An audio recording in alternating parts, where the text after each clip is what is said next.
আসসালামু আলাইকুম বন্ধুরা, সবাই কেমন আছো? আজকে তোমাদের মাঝে নতুন আরেকটি রেসিপি নিয়ে হাজির হয়েছি। তো চলো মূল রেসিপিতে যাওয়া যাক। প্রথমে চুলায় একটা কড়াই বসিয়ে দিয়ে পরিমাণ মতো তেল দিয়ে দেব। তারপর তাতে পরিমাণ মতো পেঁয়াজ কুচি দিয়ে দেব। পেঁয়াজ কুচির সাথে তেজপাতা, এলাচ এবং দারচিনি দিয়ে দেব। তারপর ভালো করে নেড়েচেড়ে সবগুলো উপকরণকে একটু ভেজে নেব।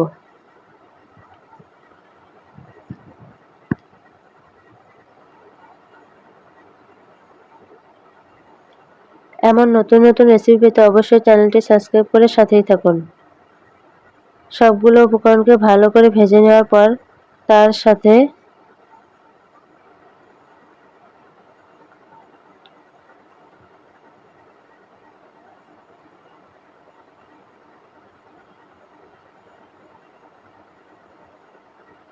পরিমাণ মতো রসুন বাটা, আদা বাটা দিয়ে দেব। তারপর নেড়েচেড়ে আরো কিছুক্ষণ ভেজে নেব।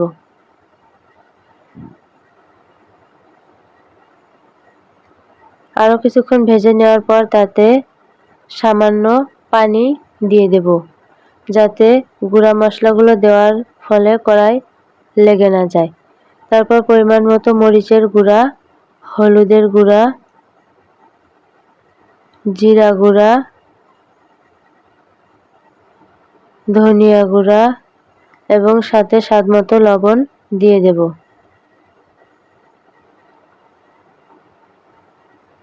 তার সাথে একটা টমেটো কুচিও দিয়ে দেব। তারপর ভালো করে নেড়েচেড়ে মশলাটাকে ভালো করে কষিয়ে নেব।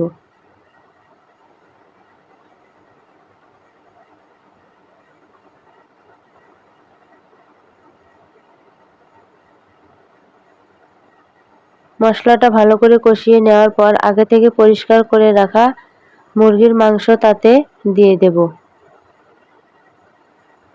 তার সাথে আগে থেকে ভিজিয়ে রাখা চনা বুটের ডালও দিয়ে দেব।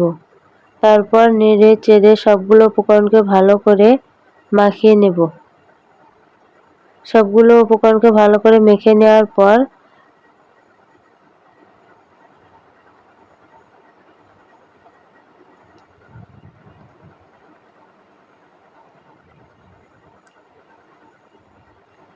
একটা ঢাকনা দিয়ে ঢেকে মাংসটাকে ভালো করে কষিয়ে নেব।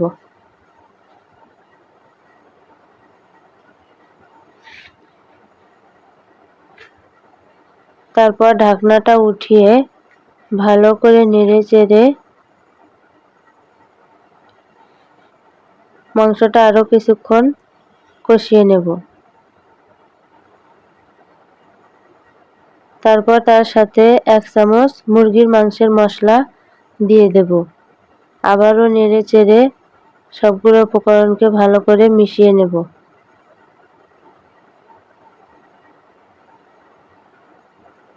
সবগুলো উপকরণকে ভালো করে মিশিয়ে কিছুক্ষণ রান্না করে নেওয়ার পর তাতে পরিমাণ মতো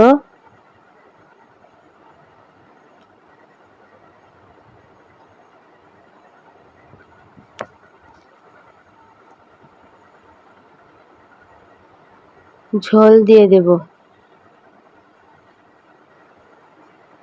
আমি এখানে গরম পানি ঝোল ব্যবহার করেছি।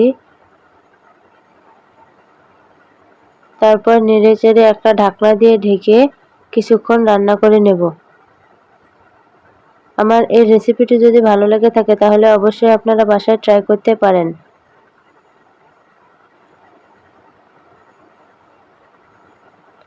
তারপর কিছুক্ষণ রান্না করে চুলা থেকে নামিয়ে নেব।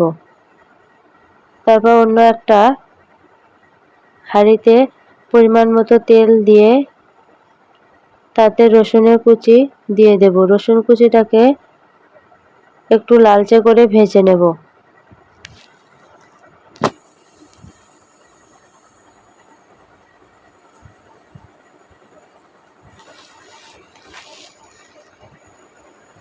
রসুন কুচি একটু লালচে করে ভেজে নেওয়ার পর তার সাথে জিরার গুঁড়া দিয়ে দেব। তারপর একটু নেড়ে চেড়ে সেখানে আগে থেকে রান্না করে তরকারিটা ঢেলে দেব। আপনারা চাইলে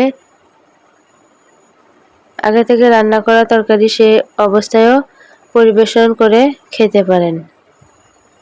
তারপর একটু নেড়ে চেড়ে তার সাথে পরিমাণ মতো ঘি দিয়ে দেব।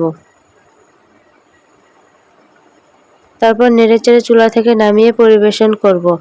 আজকে এই পর্যন্তই। আগামীকাল নতুন আরেকটি রেসিপি দেখার আমন্ত্রণ রইল। সে পর্যন্ত ভালো থাকবেন, সুস্থ থাকবেন। অবশ্যই ভিডিওতে একটা লাইক দিয়ে চ্যানেলটি সাবস্ক্রাইব করে সাথেই থাকবেন। ধন্যবাদ।